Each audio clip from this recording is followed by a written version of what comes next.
The wind at Chipyong-ni didn't simply blow through the valley. It interrogated every surface, every seam, every weakness.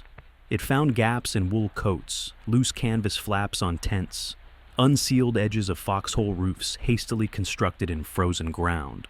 On the night of February 13th, 1951, it carried a cold so sharp it punished metal itself. Oil and weapons thickened to syrup. Fingers went numb, mid-task, betraying soldiers at critical moments. Men learned to pull triggers with the heels of gloved hands, adapting to conditions no training manual had prepared them for. For months, the Chinese People's Volunteer Army had treated winter as a silent ally, wielding cold and darkness with the skill of centuries. They moved on foot through hills at night, appearing where intelligence said they shouldn't exist, cutting roads, snapping supply lines, turning the mere concept of encirclement into a weapon that worked on psychology as much as geography. An American unit didn't have to be destroyed to be defeated. It only had to believe it was alone, and the war had begun to feel scripted, predictable in its rhythms. Hit the front of a column, it stalls. Slip behind, it panics. Whisper, surrounded, into a night full of bugles and whistles, and watch heavy equipment abandoned on frozen roads. In that script, the Western soldier was dependent on engines, on daylight, on radio certainty, on the comfort of knowing where the rear was. So when Chinese scouts crawled close to Chipyong-ni and listened, they expected familiar sounds, engines coughing alive, officers shouting over each other, trucks groaning under last-minute loads. Instead, they heard digging, not the frantic noise of retreat, the patient, rhythmic bite of steel into earth, a shovel striking frozen ground again and again, as if someone had made a decision and was now simply paying its price. Under wavering light, oil lamps in command posts, cigarettes cupped against wind, maps were unfolded, contour lines traced. A small crossroads village became a circle on paper. Chipyong-ni sat in a shallow bowl, ringed by hills like a lid. If an enemy wanted a killing ground, this was one. Which raised the question that should have sounded absurd in February 1951. Why would anyone choose to stay there? The answer begins not with bravery, but with a change in logic. Inside the perimeter, the 23rd Infantry Regiment, reinforced, including an attached French Battalion, didn't act like a unit searching for exits. They acted like a unit designing a problem for someone else to solve. Wire went down in long, stubborn lines. Mines were placed with careful hands that knew exactly where they'd be standing later. Heavy weapons were pulled inward, not left behind. Even artillery, guns that normally live safely in the rear, were brought inside the infantry ring, as if the perimeter itself was the only honest ground left. Near the center, Colonel Paul Freeman moved through the cold with the stiff economy of a man who'd already decided. He didn't need the night to tell him what the hills were doing. He could feel it in the absence of traffic, in the way radios spoke in short phrases, in the way every soldier kept glancing toward ridgelines as if expecting them to open up. A surrounded force usually sounds like fear. Chipyong-ni sounded like construction. That's the first break in the script. The second break comes from a question that hangs over every siege in history. If you're cut off, what are you spending? Time, ammunition, or hope? As darkness settled, the Chinese plan unfolded the way it always did. Pressure from multiple directions, infiltration toward weak seams, coordinated movement by sound. Bugles and whistles weren't just intimidation. They were language in the dark, a way to steer men through hills without radios, a way to synchronize the wave. The first notes carried down into the valley like something ancient. And then the valley answered. Flares bloomed overhead, white fire dangling on parachutes, turning snow into a cruel mirror. Shadows were erased. A night attack depends on invisible movement. Chipyong-ni made movement visible. In that harsh light, the hills didn't look like cover anymore. They looked like stages. The Chinese infantry came forward anyway, because doctrine and courage are hard things to stop once they begin. Canvas shoes crunched on snow. Breathing turned to steam. Men leaned into the slope, into the weight of their own packs, into the belief that the enemy in the valley would eventually do what encircled enemies always did, break. But the fire that met them wasn't the scattered panic of a nervous perimeter. It was controlled, layered, interlocking. Machine guns and rifles spoke in overlapping arcs. Mortars dropped with a consistency that suggested someone had already measured the approaches. Heavy automatic weapons, mounted, stabilized, fed, and tended, chewed at the edges of the assault with a steadiness that didn't match the image of a trapped unit. This was not a force trying to survive long enough to run. This was a force trying to teach the attacker a new lesson. There is a particular psychological sting when your best advantage gets neutralized. For the Chinese, the advantage wasn't a specific weapon. It was the night itself. Darkness as cover, darkness as confusion, darkness as equalizer. Chipyong-ni didn't just illuminate the battlefield, it illuminated the assumption behind the attack, that American superiority ended at sundown. But here, the Americans behaved as if the sun had never set. Reports moved up the Chinese chain, short, sharp, unsettled. Assault groups were taking heavy losses before reaching the wire. Attempts to find gaps between positions met continuous resistance. The perimeter wasn't a line with weak joints. It was a loop, tightened and reinforced. The defenders didn't hoard ammunition like men planning a breakout. They spent it like men who believed their job was to hold, no matter the cost. That's the third break in the script, and it is the most dangerous one. A trapped force that does not act trapped becomes unpredictable. By the early hours of February 14th, the first phase of the Chinese assault began to lose momentum. The hills swallowed back the movement that had come down. Bugles faded into distance. The valley settled into something that wasn't peace, only a pause between breaths. Inside the perimeter, no one called it victory. Victory is too clean a word for a night where the only real achievement is still being there when morning arrives. Men checked barrels with numb hands. Someone struck a match and shielded it, watching the tiny flame fight the wind. Radios hissed and clicked. A runner moved from hole to hole, leaving boot prints like punctuation marks in the snow. And then daylight revealed the real mathematics of Chipyong-ni. The perimeter was small, barely over a mile across in places. That meant fire could be concentrated, yes. It also meant fatigue couldn't be traded away. Every soldier was part of the same tight circle. There were no deep reserves inside that bowl, no easy rotation, no safe rear where you could lie down and disappear for an hour. And the Chinese could do math too. If you can't break the wall of fire, you crush the container.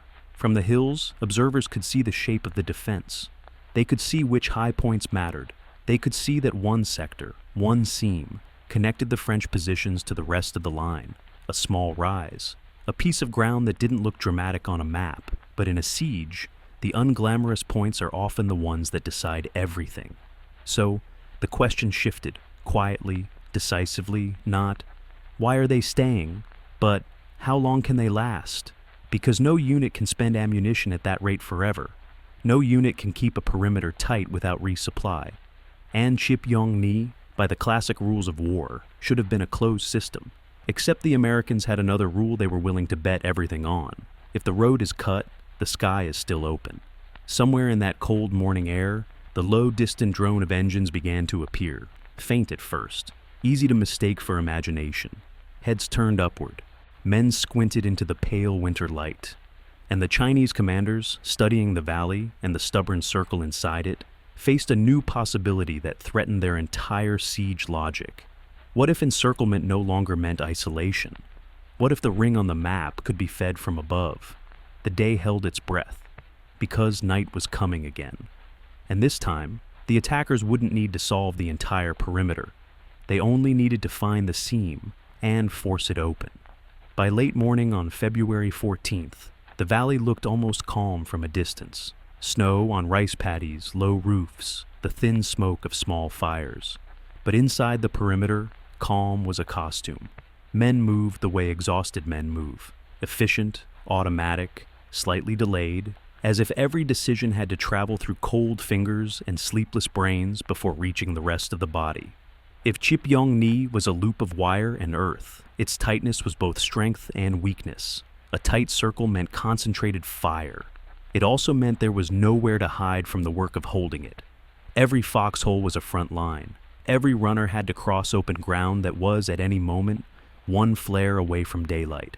Colonel Freeman understood that the battle wasn't only being fought with bullets, it was being fought with arithmetic, ammunition in, wounded out, minutes of rest versus hours of alertness.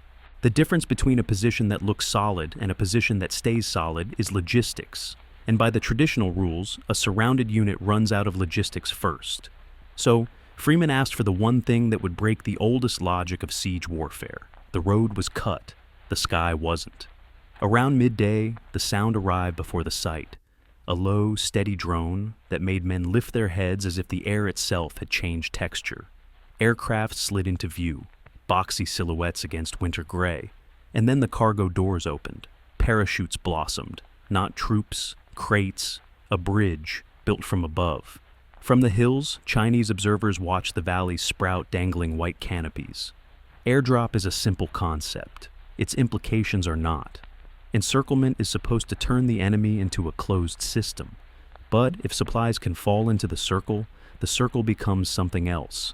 A platform for controlled violence that can be sustained longer than the attacker expects. Down below, American soldiers ran toward the drop zones like men chasing oxygen. Some crates hit hard, bounced, skidded, broke open. Medical supplies, radio batteries, food, ammunition. And then a small, bitter detail slipped into the moment. Exactly the kind of detail that tells you war is never as clean as its diagrams. Some of the rifle ammunition wasn't packaged the way the unit needed it. In a fight where seconds matter, the wrong packaging is not an inconvenience, it's friction. A man can have bullets and still feel unarmed if he can't feed them fast enough into the weapon in his hands. You could hear the curses in the cold air, short, clipped, instantly swallowed by the next task. Even the sky bridge had seams, but the effect on morale was immediate and profound. Not joy, something harder and more durable than joy. Confirmation. Proof in physical form, swinging beneath parachute canopies, that they weren't being abandoned, that someone, somewhere, was watching this small circle on a map and deciding it mattered enough to risk aircraft and supplies. And confirmation has weight in ways that are difficult to measure but impossible to ignore. It stiffens posture, straightens backs that had begun to bow under exhaustion. It sharpens voices on the radio, adds an edge of confidence to situation reports. It transforms the psychology of defense, turning "hold as long as you can" into "hold because help exists and more is coming." The surrounded can become the surrounders if they refuse to accept their role. For the Chinese commanders, the airdrop was a problem that couldn't be waited out. You can starve a ring. You can't starve a ring that is being fed from above. Time suddenly belonged to the Americans, which meant the next night had to be decisive. The Chinese didn't need to solve the entire perimeter. They only needed to tear it. A fortress doesn't collapse because every wall fails. It collapses because one point fails at the wrong moment and the rest can't compensate fast enough. So the plan tightened. Less testing, more weight. A concentration on the seam, on the ground that linked sectors, the slight rise that anchored the bowl. If that high ground could be taken and held, the attackers could look down into the perimeter, pour fire and pressure into the center, and turn the defenders' own tight circle into a trap they couldn't maneuver within. As the sun slid down again, temperature fell with it. The light drained from the hills. The valley's edges became a dark rim.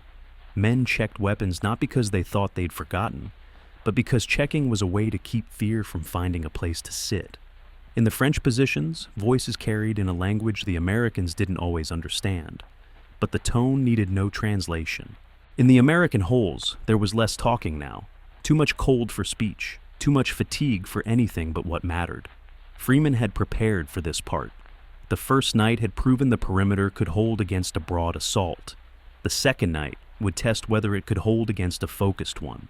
Somewhere inside the circle, he had already marked out a contingency, an inner line, a second ring, a quiet admission that a perimeter can be breached without being broken. There's a difference. A breach is a hole, a break is collapse. The Chinese came in lower this time, less shouting, more crawling. Shapes pressed against the slope, using dead ground where rifles couldn't depress, where machine guns couldn't see. Wire cutters made almost no sound, but in a quiet night, almost is still something. Men on watch felt the hair rise on their necks before they saw anything at all. Then the night snapped. Explosions tore open gaps in the wire. Flares rose. The The snow lit up again, but now the light wasn't revealing a wave at distance. It was revealing men already too close. The seam became a mouth. Chinese infantry poured through the opening and up onto the position, pushing with the momentum of numbers and necessity. The fight condensed into yards. Radios turned frantic not because men panicked, but because the situation was changing too fast for tidy language. Somewhere on that slope, the line bent. A unit that expects a breach to trigger a rout looks for one thing: bodies running toward the rear. But at Chipyong-ni, the rear was an idea more than a place. The circle had been built to deny the attacker a sanctuary inside it. If the attackers came through, they were still inside a system designed to kill them. Men fell back, not miles, not to safety, but to the next fold in ground. 50 yards can feel like an ocean when it's covered under fire, but it can also be the distance that separates collapse from stubborn survival. A secondary ridge. A new set of weapons aimed back toward the hole. The defenders didn't vanish. They reformed.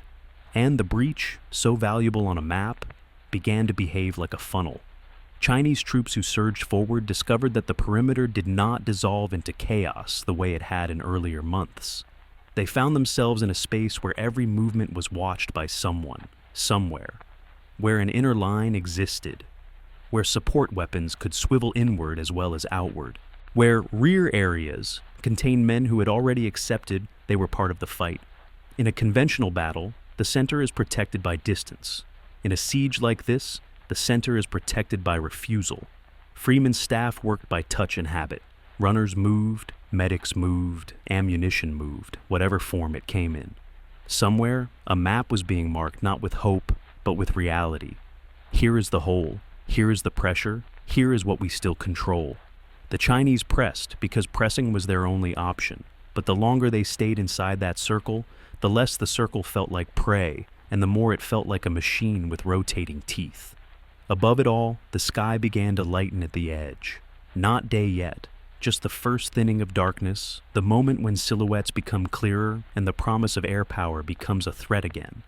The attackers understood that too, so they prepared a final push for first light, trying to win in the narrow window before the morning fully arrived. You could feel it in the intensity of the movement, in the way fresh troops were fed toward the seam, in the way the night seemed to compress itself around that one piece of ground. Inside Chipyong-ni, the defenders were battered and awake beyond exhaustion.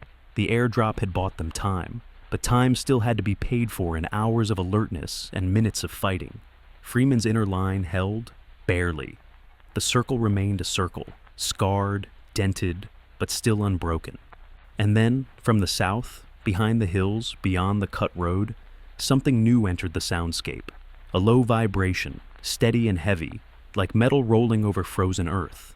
At first, it was so faint you could mistake it for distant artillery. Then, it grew. Not a crack or a whistle. A grind, a rumble, a sound that did not belong to infantry. A sound with weight. Somewhere on a ridgeline, a Chinese sentry paused mid-breath and listened, trying to decide if the valley itself had started to move. The rumble from the south wasn't dramatic at first. It was almost insulting, too steady, too mechanical, too confident to belong to infantry. It didn't rise and fall like mortar fire. It didn't flicker like rifle bursts. It simply grew, as if someone had put a weight on the world and was pushing it forward. On the ridgelines, Chinese blocking positions had been built for a familiar enemy. Trucks, cautious scouts, a column that could be stalled by a single disabled vehicle. That was the old script: break the lead, choke the road, swarm the stoppage. What came instead was speed. Task Force Krombez, built around armor, didn't arrive like a question. It arrived like an answer delivered at full throttle. Tanks pushed up the road with infantry riding exposed on the decks. Engineers and riflemen clinging to metal that radiated cold. The decision behind it was brutal in its simplicity. There would be no careful clearing of every hill, no slow unfolding of doctrine. Chipyong-ni didn't have that kind of time. From the Chinese point of view, it was a nightmare shape, a moving fortress that refused to become a fixed target. Fire hit it. Obstacles tried to slow it. The road itself became a corridor of friction and risk. But the column kept forcing its way north, turning the logic of encirclement into something porous. Inside the perimeter, the defenders didn't see the tanks yet. They felt the change before they could name it. Radios that had been tight and urgent shifted into a different register, still clipped, still professional, but with an edge of expectation.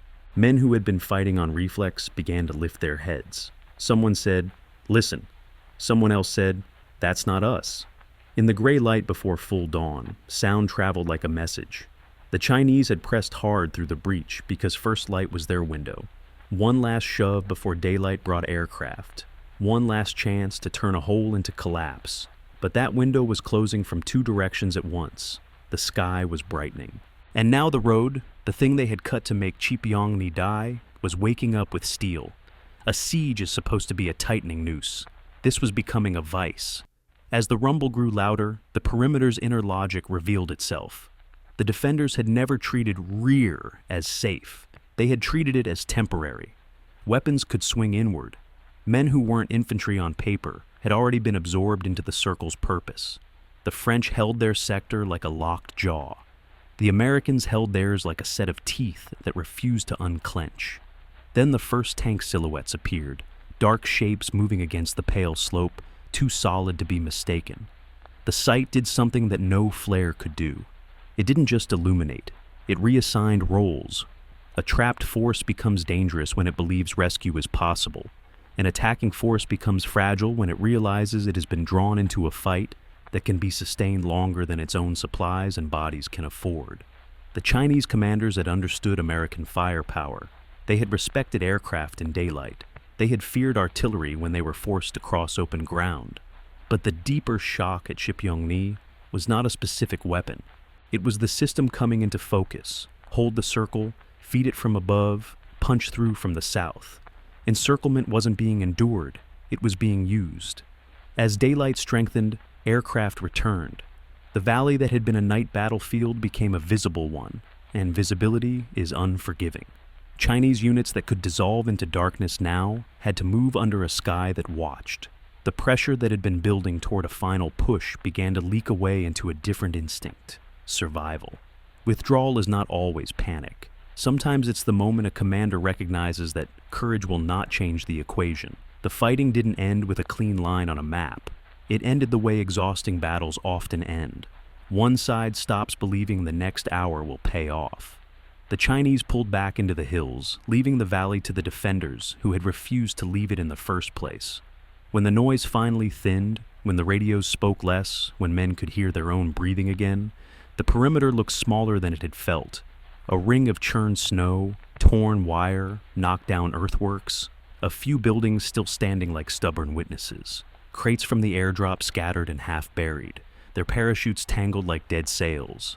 The sky bridge that had seemed like a miracle now looked like what it really was: logistics, imperfect and essential. Men climbed out of holes as if they were stepping out of a different calendar, faces hollowed by cold and lack of sleep, movements slow, precise, almost careful, like bodies that didn't trust the world to stay quiet. Someone stared at a crate for a long time before realizing it was only a crate, and somewhere, in a command post that smelled of smoke and damp wool, a map lay open with pencil marks that had held through 2 nights. A circle, and inside it, another circle. That second circle mattered more than any speech. It was an admission that the line could be breached, and a refusal to let breach become collapse. Chipyong-ni would be remembered as a turning point not because it was the largest battle, but because it changed what both sides thought was possible. The defenders paid for the decision to hold, but they bought something larger than a crossroads: confidence returning to an army that had been retreating in its own mind. The attackers paid for the assumption that encirclement alone could break will. In the end, the valley didn't just test tactics, it tested a belief that if you surround a force long enough, it will surrender. At Chipyong-ni, the surrounded force did something colder than heroism, something more calculated than courage. It treated surrender as irrelevant, not even worthy of consideration.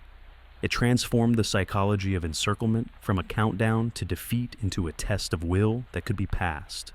The defenders proved that modern warfare had created tools, air power, armor, communications, that could rewrite ancient rules, that a circle on a map didn't have to be a death sentence. that sometimes the surrounded could outlast the surrounders, could turn a tactical disadvantage into a strategic statement about who controlled the future of this war.